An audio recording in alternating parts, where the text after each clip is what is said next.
Day 5. Armor of God, the helmet of salvation. Explained.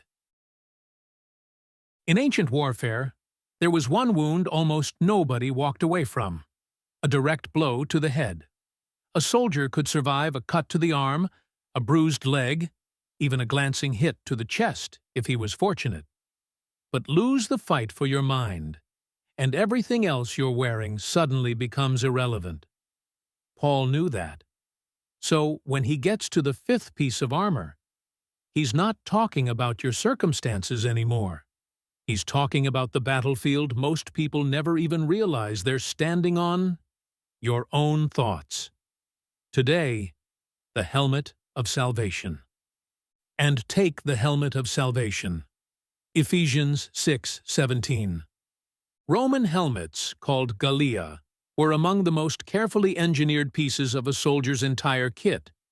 Reinforced metal, often fitted with cheek guards and a flared neck guard, designed specifically to protect against the one blow that ended fights instantly. Unlike other wounds a soldier might fight straight through, head injuries in ancient combat were overwhelmingly fatal or immediately incapacitating. There was no fighting on after that particular hit. The helmet didn't just protect one more body part among many equally important ones.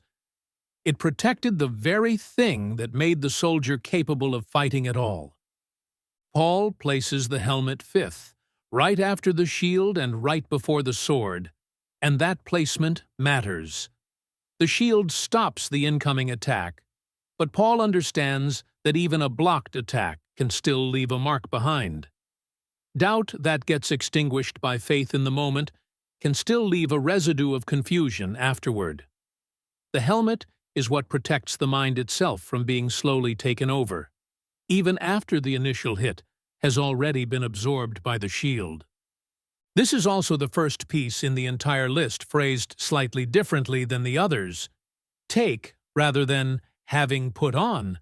A small shift some scholars read as Paul pointing toward something believers actively lay hold of, moment by moment, rather than something worn quietly and passively in the background all day. Once again, Paul draws directly from Isaiah's description of God suiting up personally for battle. He put on righteousness as a breastplate and a helmet of salvation on his head. Isaiah 59:17. In Isaiah's original context, this is God stepping in precisely because there was no one to intervene. The world had become so corrupted by injustice that salvation itself had to be worn like literal armor into the fight, because nothing else was available to accomplish it. Paul takes that same helmet, worn first by God alone, and places it directly on ordinary, everyday believers. There's a second Old Testament layer worth adding here.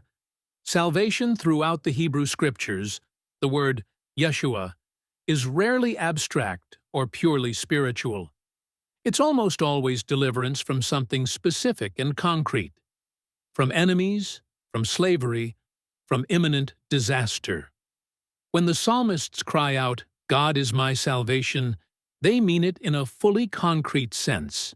An actual rescue that happened, not a vague, general spiritual concept floating somewhere in theory.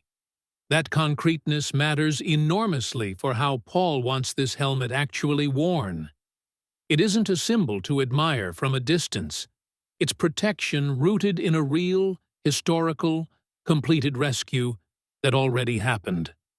For Paul, salvation is both a settled, finished fact and an ongoing, active protection, already fully accomplished, and still actively guarding a person day by day. In Romans 8, he writes that nothing will be able to separate us from the love of God in Christ Jesus, a settled, past-tense confidence that can't be undone. But in this armor passage, that same salvation functions as something worn daily, actively, against attacks that are very much present, tense, and ongoing. That tension is entirely deliberate on Paul's part. He consistently connects salvation directly to the mind specifically, not just to eternal destiny in some distant future. In Romans 12, he urges believers to be transformed by the renewal of your mind, not merely a change in outward behavior, but a genuine change in how a person actually thinks about themselves and their circumstances. The helmet of salvation, in Paul's theology, isn't only about where you go after death. It's about what protects your thinking, your self-perception, your interpretation of whatever is happening to you right now, in the middle of an entirely ordinary, difficult Tuesday. This is where the helmet becomes intensely practical, because so much of the real spiritual battle happens exactly here, inside your own head, not out in some dramatic external event that everyone can see. Thoughts like you've ruined this beyond any repair, you're not actually loved, not really, not if they knew the truth, or this is who you'll always be, no matter what. These aren't neutral observations quietly passing through. They're attacks aimed directly at the one place that, if it goes down, takes everything else standing with it. Picture someone lying awake at night replaying a mistake from earlier that day, and the thought spirals from, "I made a mistake," into, "I always do this. I'll never actually change." Notice the shift there, from a specific, correctable event into a sweeping, permanent verdict on their entire identity. That second thought didn't arrive with evidence. It arrived as an attack, aimed precisely at the mind, precisely because the mind is the most vulnerable, most exposed target available. Wearing the helmet practically means learning to recognize thoughts like that for exactly what they are, rather than accepting them automatically as settled fact, simply because they showed up inside your own head. It means catching a thought like, "I'm beyond help," and deliberately asking, "Is that actually true? Or is that an attack aimed at my mind specifically because it's the most vulnerable target available to whatever's trying to take me down tonight?" It means anchoring your identity in what salvation has already secured. Not, "I am whatever my worst thought today says about me," but "I am what God, having already rescued me at real cost, says is true about who I am." That's not empty positive thinking. It's putting on actual protection for the one part of a person an attack is almost always ultimately aimed at. The mind is the target almost every other attack is really aimed at, even when it doesn't look that way on the surface at first. Guard it accordingly. Not every thought that enters your head deserves to be treated as true simply because it managed to arrive there uninvited. Take the helmet. Let salvation, not your worst thought of the day, decide who you actually are. That's the helmet of salvation, protecting the one part of you that, if lost, takes everything else down with it.